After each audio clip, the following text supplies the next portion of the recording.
Papa Obama, on t'écoute sur le sujet. Est-ce que la femme mariée en Europe doit travailler autant que l'homme pour l'équilibre du foyer? Ok, merci, coaching. Mhm. Merci, coaching. Alors, avant de répondre à une question, je vais faire juste une petite parenthèse. Et puis, ça fait partie de la question. Alors, coaching, je vois vous êtes une très belle femme. Très belle, vous êtes une jolie femme. Et alors, je prends un exemple. Je prends un exemple. Un exemple. Vous êtes une belle femme, comme je vois là. Et maintenant, coaching, votre famille, vous savez que moi, je suis Camerounais. Chez nous, au Cameroun, en Afrique en général, nous sommes pauvres. Quand nous envoyons nos enfants en Europe, c'est pour chercher, pour soulever la famille, comme on dit en Afrique. Ça veut dire que chez nous, au Cameroun, par exemple, il y a les femmes qui prennent les familles qui prennent les tontines, ou bien qui cotisent, tout un village cotise pour que les filles arrivent en Europe. Alors maintenant, un exemple, coaching. Coaching, tu es venu, ta famille a cotisé pour toi, ou bien ta maman, elle prend l'argent, la tontine, avec des intérêts pour que tu arrives en Europe. Tu arrives en Europe maintenant. Tu commences à travailler. Tous les fins du mois, tu as déjà fixé un salaire que tu dois envoyer en Afrique. Alors maintenant, moi, Papa Obama, je cherche une femme. Je te prouve que tu es une belle femme. Un exemple, tu es une belle femme. Je viens chez toi, je dis, je te grâce. Tu es d'accord. Alors, moi maintenant, j'ai dit par exemple, moi je viens là. Un homme maintenant qui vient dans ta vie, il vient sur quelle base? Il est qui? Il est quoi? Moi je crois qu'il est... Non, il vient sur quelle base? Comment ça? Il vient pour faire sa vie avec toi. Non, mais oui, il vient pour faire ta vie avec toi. Mais est-ce que c'est lui qui t'a amené en Europe? Parce que moi j'ai entendu ici que...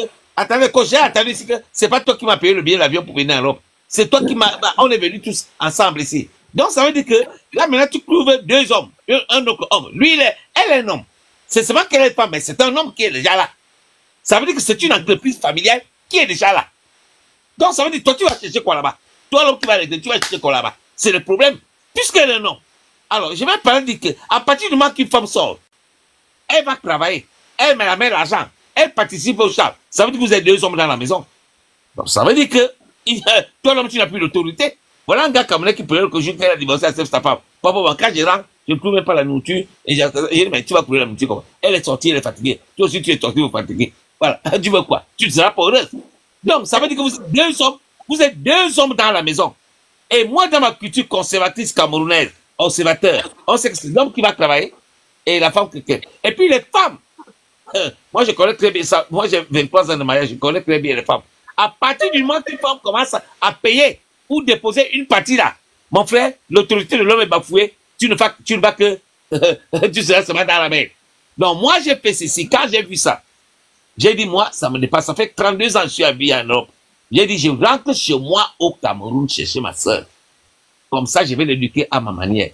Donc je suis parti au village. Dans mon village, j'ai pris le vieux papa du village, j'ai pris le vieux papa du village de ma femme, on s'est mis au milieu. Donc j'ai d'abord raconté toutes les mauvaises choses des femmes en Europe. J'ai demandé au vieux papa, vous entendez? Le vieux papa m'a dit, mais Dieu est notre fils, on sait ce que tu dis. C'est nous qui t'avons bien au monde. Alors maintenant, tout le monde d'accord. Donc mes parents ont dit à mes vieux papas du village, ils ont dit à la belle famille, si vous voulez que votre fille aille chercher l'argent en Europe, alors vous lui payez le billet d'avion, vous payez son visa, elle va chercher l'argent. Mais si vous acceptez que votre fille aille en mariage, nous on va prendre votre fille, mais elle va en mariage, sans calcul. Sans calcul. Ils ont bien dit que sans calcul ou intérêt. Elle va en mariage. Et pour cela, on va aussi vous dire une chose. Quand votre fille va en mariage à notre fille ou pas, c'est pas lui qui va s'occuper de la pauvreté de votre famille, ni de notre famille. Ils vont créer leur famille. Ils peuvent vous aider. Et ils peuvent nous aider, mais ce n'est pas une obligation. On a mis les bases structures là. C'est pas nous qui va prendre la pauvreté de notre famille. Si vous êtes pauvre, ça vous regarde. Chez nous aussi, c'est pas notre fils qui va prendre l'argent de nos copains. Si nous sommes pauvres, ça nous regarde. Notre fils et votre fille vont fonder leur famille. Et ils ne sont pas obligés de nous aider. Ils peuvent nous aider, mais c'est pas une obligation. On est tombé d'accord comme ça. Les parents sont tombés d'accord. Un vieux papa s'est levé et dit, papa, mon fils, prends la femme là. Nous, on va régler ceci là au Cameroun. Non, nous on va, s'il y a un problème là-bas, nous aussi on va régler ça. Prends la femme, on va. Oh, nous ici, les papas là, on va régler la famille, nous on va régler s'il y a un problème là-bas. Ici, prends la femme pas. Et j'ai 23 ans de mariage. Et la première chose, j'ai dit à ma femme, quand ma femme est arrivée en Europe, j'ai dit à ma femme, première chose, moi à l'époque, je prenais 1200 euros. J'ai dit, je prends 1200 euros, toi tu restes à la maison, tu fais des enfants et les tâches ménagères. Parce que les enfants aussi, c'est le travail. Les enfants, c'est le travail. Et les tâches ménagères, c'est le travail. Parce que moi, je ne veux pas que quand je rentre, il n'y a pas la nourriture, c'est moi qui dois chauffer la nourriture. Bon, moi, par exemple, depuis que je suis né, mon grand-père était polygame, mon papa était polygame. Moi, depuis que je suis né, je n'ai jamais vu mon papa entrer dans la cuisine. Moi, je ne sais pas comment faire pour entrer dans la cuisine, pour laver l'assiette, ou laver. Non, je ne connais pas ça. Donc, moi, je ne voulais pas ça. J'ai dit à ma femme, toi, tu fais les tâches ménagères, et tout se passait bien. Et puis, je pose la question à tout le monde, tous les hommes qui sont sur le panel. Mais, quand, vous savez pourquoi ce qui vous tue? On n'entre pas dans le mariage avec des calculs. C'est tout. On n'entre pas dans le mariage, parce que ce qui gâte tout ce que vous parlez là depuis là, c'est les calculs. Parce que l'homme veut construire la maison, il va acheter le terrain, la femme aussi là-bas, elle a acheté son terrain.